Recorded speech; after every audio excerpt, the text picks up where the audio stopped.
할렐루야. 우리 시편 75편 말씀, 오늘의 말씀입니다. 이 바이블 성경 읽기 계속해서 나갈 텐데요. 자, 우리 아삽의 시, 참 시편은 참 이 신기한 말씀에 아주 집합서라고 할 수 있어요. 기이한 말씀. 예수 그리스도의 예언도 들어있고요. 예수님이 막 들어있고, 뒤에 후반부에 보면은요. 그리고 막 창조 기사가 막 들어있고요. 그리고 이 이스라엘 백성들이 광야를 건너면서 홍해가 갈라지고 광야에서 만나가 내렸던 그 기사들도 막 들어있고요. 그리고 요한계시록의 심판의 말씀도 막 들어있고요. 모든 게 다 들어있어요. 이 시편 말씀에 모든 게 다 들어있어요. 말씀에 관한 내용, 복에 관한 내용, 심판에 관한 내용, 교만에 관한 내용, 하나님의 인도하심에 관한 내용들, 모든 곳에 집합소입니다. 그래서 저는 우리 마음치유 모임을 하게 되잖아요. 그래서 마음치유 모임에 꼭 빠지지 않고 해야 될 것이 하나가 이 성경 필사입니다. 성경 필사를 어디를 할까 이렇게 하다가 성경 필사도 우리 루틴에 마음치유 모임 루틴에 지금 늘 계획이거든요. 그래서 어디를 할까 하다가 이 시편을 처음부터 끝까지 쭉 쓰면 어떨까 이런 생각을 했습니다. 이 시편이 기도가 들어있거든요. 주님 나를 구원하소서 하는 절규의 기도도 들어있고요. 하나님 찬양하는 막 창조의 하나님 찬양의 찬양 기도도 들어있고요. 하기 때문에 그 모든 것들을 이렇게 쓰다 보면 예수님의 보혈의 은혜도 쓰게 되고 이렇게 쓰다 보면요 자기 정신이 맑아지고 정신이 깨닫게지고 또 말씀으로 인해서 무엇보다도 회복이 되는 역사가 있게 될 것입니다. 그래서 우리 마음치유 모임 목요일 11시 오전 11시에 매주 목요일 11시에 하니까 많은 분들과 함께 하시기를 원하고요. 또 우리 네이버 카페에도 보니까 한 분이 또 문의를 하셨어요. 언제 하냐 이렇게. 그래서 많은 분들이 꼭 필요한 분들이 올 수 있도록 또 우리에게 또 우리가 너무 또 감당 못할 분들이 오시면은 또 힘들 부분도 있잖아요. 그래서 우리에게 꼭 필요한 분들 그런 분들이 꼭 오셨으면 참 좋겠다는 생각이 들고 그렇습니다. 이 시편 오늘 75편도 정말 제가 좋아하는 말씀들이 가득 차 있는 말씀입니다. 먼저 우리 심판에 관한 말씀이 나옵니다.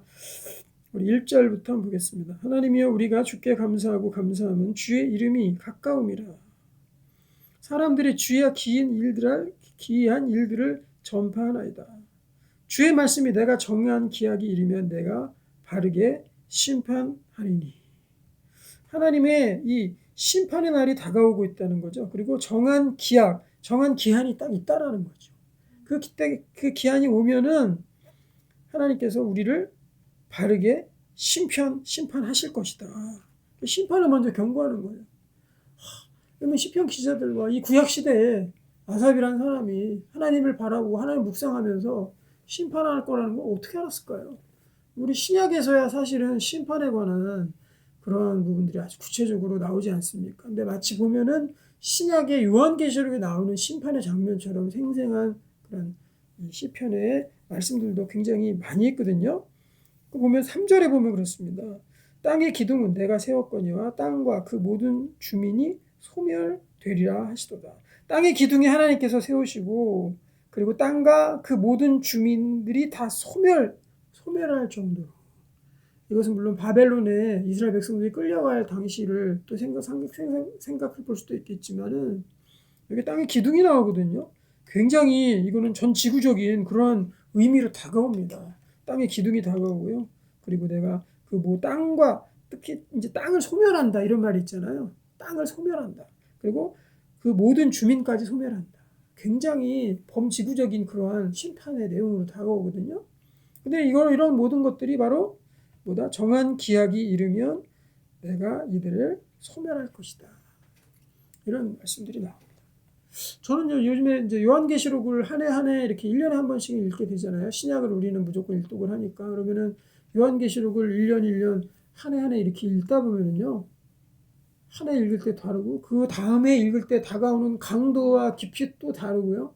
그리고 그 다음에 읽었을 때 또 느껴지는 또 하나님 말씀하시는 말씀의 깊이가 점점 깊어집니다.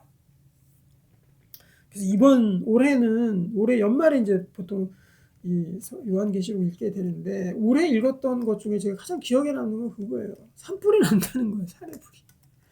불이 연속적으로 나고 산에 불이 떨어져서 그 불이 산에 있는 모든 풀들이 불로 다 사라질 것이다 이렇게 얘기하잖아요. 그러면 상당히 많은 부분들을 그 산에 있는 숲과 나무와 풀들이 다 연속적으로 불이 붙는다라는 것들을 보면서 예전에는 사실은 뭐 10년, 20년 전만 해도 우리나라에 그렇게 극심한 산불들은 별로 안 일어났지만 외국도 그렇고 요즘에는 한번 일어나면 어마어마한 산불들이 일어나잖아요. 작년에는 너무 끔찍했고 전 세계적으로 그랬고 거기에 대해서 놀랐습니다. 그런데 이제 제가 어제 우리 그 넷땡땡에서 제가 영화를 아주 진짜 오랜만에 잠깐 짬을 내서 1시간을 딱 봤거든요. 2시간, 1시간 48분짜리인데 1시간, 시간이 없어 1시간만 보고 말아서 48분쯤 더 봐야 되거든요. 근데 그 영화 이름이 대홍수였습니다. 대홍수. 근데 대홍수가 나서 아파트가 10층, 20층짜리 아파트가 다 잠겨서 그 아파트 주민들이 대피하는 내용이었는데요. 제가 재난 영화를 좋아해요, 되게. 왜냐면은 우리 종말을 좀 묵상할 수 있을 것 같아서 그런 것 때문에 되게 그것이 허무맹랑한 허구가 아니라 실제로 앞으로 일어나게 될 일이기 때문에 저는 재난 영화를 좀 재밌게 보는 편입니다. 그리고 거기에서 요한계시록도 묵상을 하고 그렇게 이제 하고 있는데 그런데 또 깜짝 놀란 게 있었어요. 대홍수를 보고 나서 노아의 홍수가 아니라 그걸 모티브로 했겠지만은 대홍수의 그 아파트 10층, 20층까지 물이 차는 그 원인이 뭐냐? 그 원인이 물론 거기에서 이제 픽션으로 꾸며낸 거겠지만은 북극에 소행성이 떨어진 거예요. 그래서 그 소행성으로 말미암아 쓰나미가 일어나고 비가 오게 되고 그래서 그 쓰나미가 전 지구를 다 삼켜버리는 그런 홍수로 이제 발전해 나가는 그런 내용이거든요. 근데 저는 요한계시록에 2가지 말씀이 생각이 나더라고요. 첫 번째는 뭐였냐면은 마지막 때가 되면은 우리 4번째 나팔입니까? 5번째 나팔입니까? 거기 보면은 천사가 나팔 부니까 하늘에서 별들이 떨어진다 그랬잖아요. 그러고 나서 생기는 그 다음에 결과가 뭐죠? 바다가 간데 없더라거든요. 근데 물이 아파트의 10층, 20층에 물이 꽉 차게 되면은 이게 바다와 육지가 구분이 됩니까? 거기서 묵상되는 게 뭐였냐? 땅과 바다가 간데 없더라. 너무 그게 딱 맞아 떨어지는 거예요. 그래서 깜짝 놀랐습니다. 왜냐하면 하늘에서 별들이 떨어지고 하늘의 천체들이 떨어지고 그리고 하늘의 권능들이 흔들리고 떨어진다 그랬거든요. 그러면 소행성이 지구에 떨어진다는 얘기거든요. 그거는. 그러면은 우리 대환란이 다가오고 있는데 그때 대환란 때는 이 산불 이런 것들을 넘어서 바다의 모든 생물들도 죽고 땅에 있는 사람들도 죽고 다 죽는다 그랬거든요. 그래서 이 북극 지방의 소행성이 충돌하는 장면 그것이 그냥 허무맹랑히 뭐 누워가지고 하품하면서 볼 그런 재밌는 내용이 아니라 그거는 정말로 실제로 성경에서 예언하고 있는 내용일 수 있는 거죠. 그렇죠? 하늘에서 행성들이 떨어진다는 거는 그 소행성이 지구에 떨어진다는 얘기잖아요. 그러면은 거기에 큰 쓰나미가 일어나겠죠. 그러면 바다와 땅도 바다도 간데 없더라가 성경에서 말하는 거거든요. 그러면은 바다가 다 쓰나미로 넘쳐가지고 땅을 다 집어삼킨다 그러면은 노아의 홍수 때처럼 그것도 마찬가지로 땅과 바다도 간데 없더라. 정확히 일치가 되죠. 그거는 제가 그냥 이럴 것이다라는 이렇게 해석할 수 있다, 이렇게 해석이 될 수도 있다라는 그런 그냥 예측을 넘어서는 겁니다. 왜냐하면 행성이 떨어지면 분명 그 현상이 그대로 일어날 거기 때문에 우리가 충분히 예상해 볼 수 있는 장면이거든요.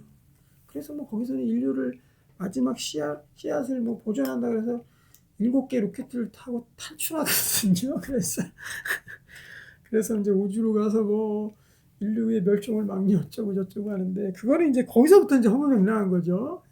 물론 그렇게 할 수 있지. 우주 가서 뭐 어떻게 살겠다는 겁니까? 화성 가서 산다는 프로젝트도 뭘 있긴 하지만은 그래서 이때는 분명히 다가온다. 그래서 저는 느꼈던 게 요한계시록의 말씀을 너무 먼 나라 얘기 그리고 허무맹랑한 얘기 아니면은 일어날 것 같지 않은 얘기 너무 비현실적인 얘기로 우리가 이해하는 게 아니라 점점 우리가 종말이 다가올수록 이것들이 피부로 와닿게끔 느껴지는 거구나. 전 영화를 보면서 그냥 그 2가지 말씀이 떠오르면서 이 영화가 정말로 뭐 그거를 예상하고 감독이 만들었는지는 모르겠지만은 하여튼간 그런 일들이 충분히 있을 수 있겠다라는 그러한 생각을 했습니다.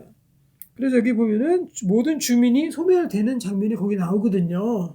모든 주민이 소멸되는 장면. 아파트가 다 채워지니까 아파트에 있는 사람들이 모두 다 죽습니다. 그 고층 아파트 사람들이 다 잠겨서 죽습니다.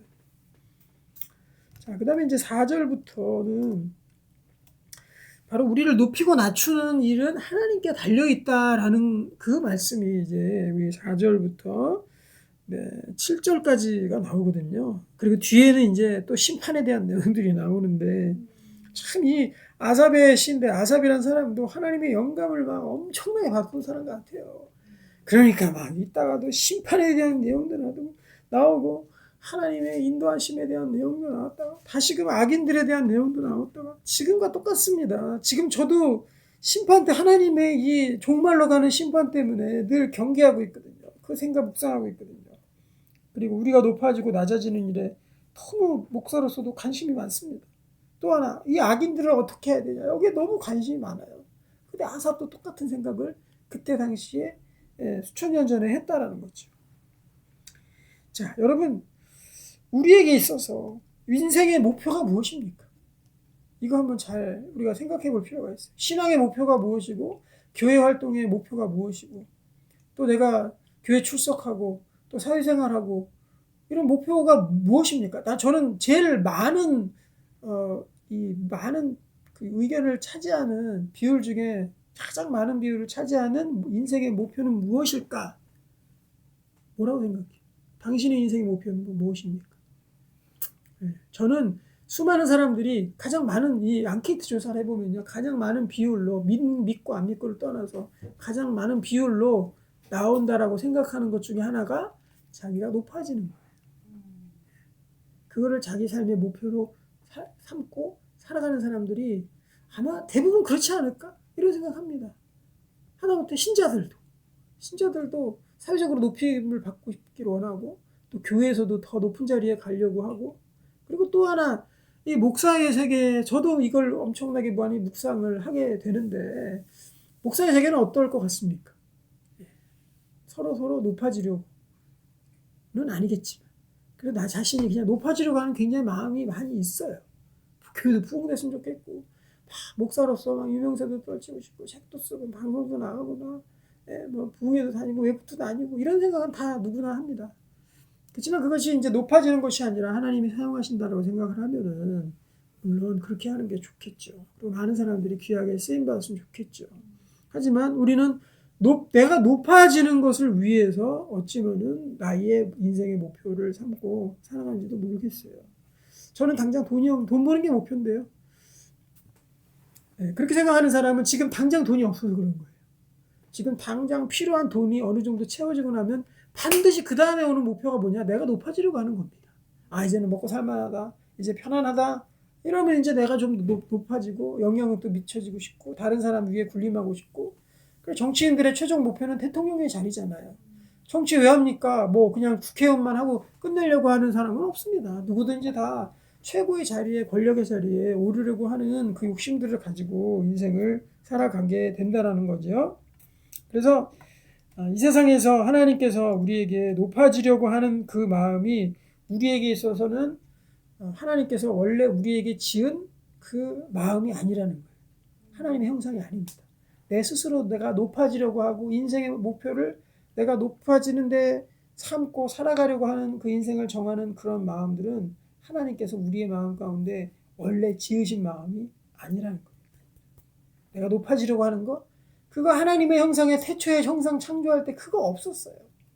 그거는 죄가 타락하고 나서 내가 높아지려고 했기 때문에 그런 거거든요. 그러면 인류 최초의 죄악이 뱀이 뭐라고 꼬십니까? 하와를. 하나님처럼 눈이 밝아질 것이다. 선악을 분별할 수 있을 것이다. 너희가 정령 죽는다고 하나님께서 하던데? 라고 대답하니까 아니야 그거 아니야 하고 거짓말하고 너는 분명히 높아질 것이다. 선악을 분별하고 하나님처럼 선악을 분별하는 그 결국 뭐예요? 내가 내 스스로 높아지려고 하는 거죠. 그러니까 우리 죄의 뿌리 계속 찾아 들어가 보면은 그 맨 밑에 뭐가 있냐면 내가 높아지려고 하는 마음이 내 죄악의 끝에 뿌리에 거기에 다 뭉클이고 있다라는 거죠. 그래서 우리가 스스로 높아지려고 하는 마음들은요, 그거는 뱀이 사탄 마귀가 우리에게 심어준 제1차적인 우리의 범죄의 마음이라는 거죠.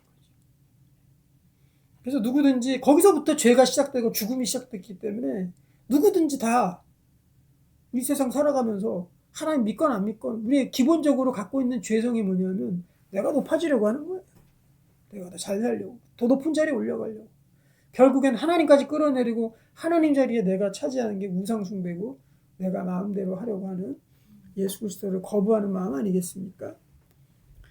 그런데 이제 거기에 대해서 하나님께서 오늘 시편 75편 통해서 과연 높아지는 게 뭔가, 낮아지는 것이 뭔가, 니네 혼자 네 마음대로 높아지려고 하는 그 마음들이 정말 옳은 마음인가 하고 그 말씀에 대해서 이 시편 75편의 기자가 우리에게 말씀을 들려주는 것입니다.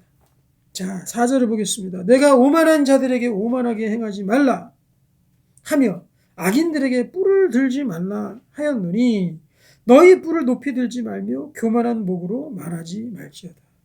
여기서 이제 교만이라는 단어가 나오는데 교만을 정의하고 넘어가야 돼요. 교만이 무엇입니까? 교만. 지금까지 제가 설명했던 그거예요. 내가 스스로 높아지려고 하는 마음. 그러니까 높이는 주체가 나인 거예요. 내가 스스로 높이는 거예요. 하나님이 아니고 내가 높이는 게 그게 교만이라는 거죠. 그럼 하나님께서 지으신 원래 형상과 하나님의 형상은 원래 무엇입니까? 이 높이고 낮추는 그 주체, 그 원리는 어디에서 이루어지는 거예요? 바로 하나님이 높이셔야 우리가 그때서야 비록 높아지는 것이고, 또 하나님이 낮추시면은 거기에 반발하지 아니하고 거기에 몸부림치지 아니하고 순종하고 낮아지는 것이, 그것이 하나님께서 우리에게 만드신 하나님의 원래 본류의 형상의 모습이다 라는 것을 우리가 꼭 기억해야 된다는 거예요. 교만한 목으로 말하지 말아라. 너희 뿔을 높이 들지 말아라. 교만하지 말아라. 네 스스로 높아지려고 하지 말아라 하는 거죠. 무릇 6절입니다. 높이는 일이 동쪽에서나 서쪽에서 말미암지 아니하고 남쪽에서도 말미암지 아니하고 그 어떤 곳에서도 너를 높이는 것이 진짜 높아지는 것이 아니다라는 것을 먼저 이 6절에서 전제하고 넘어가는 거예요. 만약에 누가 와가지고요, 나에 대해서 사업이 갑자기 대박이 나가지고, 내가 아이디어를 냈는데 사업이 대박이 나가지고 그 엄청난 부를 가져오고 막 매스컴도 타고 유명해지고 유명세도 되고 막 사인 받으러 오고 막 책도 되고 사인 받으러 오고 막 이렇게 됐습니다. 그러면은 자기가 착각하지 말라는 거예요. 이것이 동쪽에서 왔구나. 아니면 내가 운이 좋아서 그렇구나. 아니면 내 아이디어 때문에 그렇구나. 내가 똑똑해서 그렇구나. 아니면 운때가 맞아서 운빨이 맞아가지고 대박이 났구나. 일명 대박이 났구나. 대박이라는 말도 언젠가부터 많이 쓰게 되었는데 헐대박 이거 많이 쓰잖아요. 헐대박. 대박이라는 말도 그것도 그 원류가 이거는 내가 높아지는 것 자체가 동쪽이나 서쪽이나 남쪽에서 왔다라는 말이 대박이라는 거예요. 대박 났다 그러잖아요. 대박 났다. 거기에 뭐 하나님 때문에 대박 났어. 나 이렇게 얘기하는 사람 한 번도 못 봤어요. 대박 났다 그러면 지 혼자 대박 났다 그러지. 누가 하나님이 대박을 주셨어요. 대박이라는 거는요. 여기 마치 동쪽에서나 서쪽에서나 남쪽에서, 그러니까 하나님 말고 하나님 외에 다른 원인에 의해서 내가 높아지는 것이 대박입니다. 그렇죠? 약간 대박이면은 운때가 맞아서 대박이 났다라는 그런 이제 뉘앙스가 많잖아요. 내가 막 내 스스로 노력으로 100만큼 투자했더니 100만큼 내가 노력을 했더니 100만큼의 열매가 거두어졌다. 이거 가지고 대박이라 그럽니까? 아니죠. 한 10만큼 내가 노력해서 노력했더니 1000만, 10만, 100만, 이렇게 갑자기 수학이 들어와야 그게 대박이잖아요. 그런데 그 원인이 어디에서 있었다? 동쪽이나 남쪽이나 서쪽이나. 대박에서 왔다. 다른 운때가 맞아서 왔다. 내 아이디어가 아주 어젯밤에 기가 막힌 꿈을 꿨더니 왔다. 다른 사람이 어떤 귀인이 나타나서 나를 도와줘가지고 됐다. 이런 것들이 다 그리스도적인 겁니다. 하나님을 하나님적인 그런 높임에 대한 해석인 거예요. 이제 우리가 마지막으로 우리 그리스도인들은 어떻게 우리의 높아지려는 마음들을 다스리고 그것들을 컨트롤하고 제대로 이 높아짐과 낮아짐을 어떻게 정리할 수 있을까? 그게 중요하겠죠? 자, 그 구절이 7절입니다. 7절이 오늘 핵심 구절이죠. 7절에다가 동그라미를 딱 쪼는 별표를 딱 매겨놓으시기를 바랍니다. 오직 재판장이신 하나님이 이를 낮추시고 저를 높이시느니라. 아멘입니다. 아멘. 하나님이 주체라는 거예요. 하나님이 높이고 하나님이 낮추신다라는 거예요. 제가 이제 언제 한번 우리 저희 동기 목사님 중에서 개척하신 목사님이 계셨어요. 그래서 우리 동기 모임이 가끔씩 하거든요. 근데 제가 개척하기 전에 거기를 갔더니 동기 모임 하러 갔습니다. 근데 거기를 개척해가지고 나름 잘 되는 교회였어요. 목사님이 이제 교회를 초대한 목사님이 이제 설교를 하시거든요. 근데 그 설교하시는 그 내용이 로마서의 말씀, 하나님의 부르시면 후회하심이 없다라는 그 말씀을 딱 전하더라고요. 결코 후회하심이 없다. 저는 그때 어떤 마음이 들었는지 아십니까? 죄송하지만 용서해 주시기 바랍니다. 이런 마음이 들었어요. 하여 자기는 지금 개척해가지고 이렇게 잘 되니까는 저런 말 나오지. 내 입장 되면 저런 말 나올까? 요런 마음이 들더라고요. 요런 아주 그냥 갈고리가 10개 달린 그런 마음이 나오더라고요. 근데 저는 그때 굉장히 힘들었거든요. 굉장히 저희 현실이 힘들고, 상황이 너무 힘들고, 앞을 봐도, 어디를 봐도 정말 돌파구가 안 보이고, 참으로 답답하고 힘든 순간이었습니다. 그런 데도 되고, 물론 나한테 직접 그런 건 아니에요. 하지만 그냥 그 말씀이 목사님 말씀 전해주신 거예요. 하나님이 부르시면 후회하심이 결코 없습니다. 하나님께서는 반드시 우리를 세우시고 때가 되면은 우리를 높여주실 것입니다. 성경 그대로 말씀 전했죠. 근데 상황이 너무나도 어렵다 보니까 그 말씀이 그대로 오는 것이 아니라 입이 꼬여가지고 갈고리 몇 개 달려가지고 이렇게 날라오는 겁니다. 그래가지고 그 이후에도 그 말씀을 계속 묵상했습니다. 하나님 진짜입니까? 그런데 내 모양은 왜 이 모양이죠? 하면서 그 말씀이 이해가 안 되는 거예요. 그래서 그러한 말씀들은요, 이런 하나님이 높이시고 낮추시는 경우는요, 인생에 몇 번이나 있겠어요? 이 터닝 포인트는 인생에 저는 몇 번 없다고 생각해요. 하나님 변곡점이 생기잖아요. 높이시면 어떻게 해요? 촤 그냥 막 하염없이 낭떠러지로 계속 끝도 없이 계속 떨어지다가 어느 순간 하나님이 높이시는 지점이 있겠죠. 거기 오면은 그때부터 하나님께서 쭉 높이니까 그때가 뭐 인생에 몇 번이나 있겠어요. 막 높이다가 교만해져서 하나님 다시 낮출 때가 있으면은 그때부터 점점 낮춰가지고 또 나락으로 떨어지고 이럴 때가 있지 않겠습니까? 그럼 인생에 있어서 몇 번 안 돼요. 그 부분들은 높이시고 낮추시고. 하지만 우리가 하나님 앞에 정말로 엎드려서 겸손하고 정말 주님 붙들고 나아간다면 하나님께서 우리를 계속 높이실 겁니다. 하지만 계속해서 높아지지 않습니다. 때로는 높이기 위한 준비 과정으로 한없이 낮추실 때가 있어요. 낮춤도 하나님이 여기는 보면 하나님 벌 주시는 것 같죠. 하나님이 이를 낮추시고 저를 높이고 너는 안 돼 이놈아 하고 낮추시고 저를 높이시고 그래 너에게 떡 더 줄게 하고 높이시는 그 모습이 아니라는 거죠. 때로는 낮추시는 것도 하나님의 사랑이고요. 높이시는 것도 하나님의 인도하심이고요. 이거는 항상 하나님 우리를 위하신 일로 이런 일들을 하시지 우리를 벌주기 위해서 우리를 징계하시기 위해서 우리를 골탕 먹이시기 위해서 이렇게 하시는 분이 아니라는 거죠. 그래서 지금 생각해보면요. 우리를 낮추시는 또 저를 낮추시고 우리 가정을 낮추시고 이런 부분들도 다 보면 하나님의 인도하심 속에 있었던 거죠. 그런 기간들이 필요했습니다. 필요하기 때문에 하나님 낮추시는 거예요. 어떤 정치인도 보면은요. 인생에서 정말 잘난 정치인이었는데 예수 믿는 사람이었어요.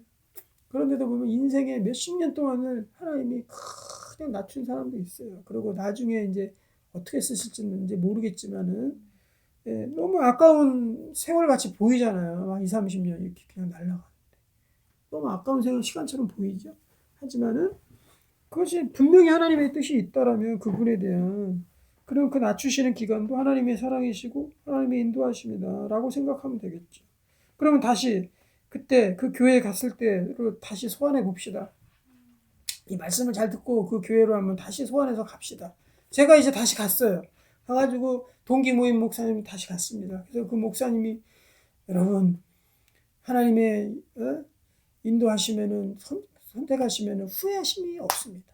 하나님의 역사하시면 후회하심이 없습니다. 라고 하면은 이제는 내가 뭐라고 대답해야 되겠습니까? 그때 같이 아이고 그래 너는 잘 되고 나는 이 모양인데 그러니까 너는 잘 되니까 그런 소리 나오지 라고 반응해야 되겠습니까? 어떻게 반응해야 되겠습니까? 이렇게 반응해야 되겠죠. 하나님 내가 지금은 참 어렵고 힘들고 그리고 앞이 안 보이는 부분일지라도 이것은 하나님이 낮추신 것입니다 라고 고백하는 거예요. 그리고 하나님의 때가 되시면은 하나님의 때가 됐을 때는 하나님 저를 또 다시 그대로만 두시지 않을 거잖아요. 하나님 다시 높이실 것을 믿습니다 라고 하나님의 부르시면은 후회하심이 없습니다 라고 그렇게 고백했으면 그럼 이제 그만큼 이제 제가 인간이 된 거지. 그때는 막 그래 너는 잘 되니까 그런 말 나오지 라고 했지만 지금은 어떻습니까? 지금은 하나님의 부르시면 후회하심이 없는 줄로 믿습니다. 지금 저는 낮춘 상태로 있지만 이 과정도 저에게 필요하기 때문에 하나님께서 주신 줄로 믿습니다. 때가 되었을 때 하나님께서 저를 높이실 줄로 믿습니다. 라고 고백하는 것이 그것이 올바른 우리 높아짐에 대한 올바른 신앙이다. 다 정리를 잘 해놔야 되겠죠. 그래서 우리가 그렇게 나가야 됩니다. 그때 한번 누구한테 어떤 분이 그랬다. 우리 목사님 사모님인데 어떤 사모님이 계셨어요. 근데 자기 목사님이 좀 잘 쓰임받았다 하면 좋겠다는 생각이 있으셔가지고 어디 기도원 목사님한테 가가지고 목사님 우리 목사님 좀 불러주세요. 막 이렇게 막 그렇게 하고자 하는 말이 막 여기까지 나는데 간신히 참았다고 하는 그런 사모님을 얘기를 들어봤어요. 그래서 이제 그 목사님이 이제 그랬다 그랬죠. 여보, 절대 어디 가서 그런 얘기 하지 마. 하나님이 높이시는 것도 하나님이시고 낮추시는 것도 하나님, 부르시는 것도 하나님이 쓰시려고 하는 것도 하나님이시 다 쓰고 계시는 거지, 준비하고 계시는 거지. 절대 그런 얘기 하지 마라고 그 목사님이 어떤 목사님이 그랬다 하는 그런 일화가 전해져 내려오고 있습니다. 여러분 자기 먼저 자기가 높아지겠다고 설레발치지 마십시오. 제발. 어디 가가지고 좀 제발 좀 어떻게 좀 해주세요 막 로비하고 청탁하고 이런 거 좀 하지 마세요. 이런 건 세상에서도 정치인들끼리 청탁하면은요 공무원들한테 청탁 그거 범법입니다. 그건 감옥 가요 잘못하면은. 그리고 가서 로비하고 이런 거 다 죄입니다. 세상에서도 못하게 만들어 놓은 거를 가지고 교회 가서 막 로비하고 교회에서 막 청탁하고 우리 이 사람 좀 써주세요 하고 막 청탁하고 그러면 안 되는 것이지요. 공공정정하게 하나님의 뜻 안에서 그 기도하면서 모든 부분들 인사나 이런 부분들 특히 인사권을 가지고 있는 사람들에게는요 청탁에 대한 부분들이 굉장히 많이 들어올 수밖에 없어요. 정말 큰 부분인데 내가 내 주관하에 내가 딱 쥐고 인사권을 쥐고 있어. 이 사람도 쓸 수 있고 저 사람 자를 수 있고 이 사람 다시 넣을 수 있고 이런 권한이 있다고 생각해봐요. 그러면은 그 자리에 자기가 하려고 엄청난 로비, 선물, 연락, 청탁 어마어마하게 들어옵니다. 그래서 제가 아는 그 목사님은 그런다 그러죠. 일체 다른 사람과 교회 가서 뭐 하지도 않고 어떤 부탁이 들어오면 그거 들어주지도 않고 또 어떤 선물이나 아니면은 뭐 거기에 대한 응당의 대가를 지불을 하는 것을 들어오면은 지불 당하게 되면 지불하면 그런 거 절대 안 받는다 그러죠. 하나님만 의지한다. 왜냐하면 내가 빚지게 되면 내가 그 사람 청탁 들어줘야 되잖아. 그 사람한테 내가 빚졌어. 어떤 선물을 받았어. 아니면 어떤 대접을 받았어. 그러면은 그 빚을 갚아주기 위해서 그 사람이 청탁하는 거 들어줘야 되잖아요. 그럼 하나님 보시기에 그게 좋은 거겠습니까? 아니지. 절대로 그런 일들은 있어서는 안 되겠다. 정말로 하나님께서 높이실 때까지 기다려야 되는 거야. 기다려. 하나님께서 높이실 때까지 기다려. 설레발치지 마. 하나님께 높이실 때까지. 또 하나 경계해야 될 것이 있습니다. 하나 경계할 것이 무엇이냐. 우리가 낮추시는 하나님이 낮추시지 않고 우리가 나락으로 스스로 떨어지는 경우도 있어요. 그거를 우리가 주의해야 된다. 그리고 떨어졌더라도 하나님이 분명히 높이시려고 하는데 하나님의 이 바람에 우리를 맡기고 그 하나님의 훈풍의 바람에 우리의 돛을 올리지 아니하고 그 바람을 타지 않고 하나님의 바람을 거부하는 일. 그걸 또 경계해야 돼요. 그래서 하나님께서 우리를 일부러 낮추시는 경우 있습니다. 나 가만히 생각해봐도 아무리 생각해봐도 하나님 앞에 그렇게 잘못한 게 없어. 그리고 하나님 일 열심히 한다 그래서 지금까지 잘 살아왔는데 나는 왜 계속 이 모양이지? 하는 경우가 있겠죠. 이랬어요. 저도 경험했고 그때는 하나님께서 필요하기 때문에 낮추신 거예요. 낮추신 겁니다. 하지만 나 혼자 스스로 나락으로 떨어지는 경우가 있어요. 고난을 받을 때 하나님의 일을 하고 고난을 받으면 복이 되지만 죄를 짓고 고난을 받으면 그것이 어떻게 복이 되겠느냐. 베드로전서 말씀처럼 내가 범죄하고 하나님 떠나고 기도하기를 게을리하고 하나님의 열심을 내지 아니하고 하나님 믿는 이 사역이나 이런 것들을 액세서리로 알고 그러면 내가 스스로 나라고 떨어지는 겁니다. 그러면 떨어지더라도 떨어졌으면 여긴 안 되겠다고 계속 기도하면서 인내하면서 버티면서 거기서 나오려고 노력을 해야 되지 않겠습니까? 그런데 그 노력을 안 하는 거예요. 기도하지 않는 겁니다. 그래서 우리에게 높이시고 낮추시는 하나님의 이 훈풍을 타려고 그러면요. 하나님은 롤러코스터를 운영하시는 분이세요.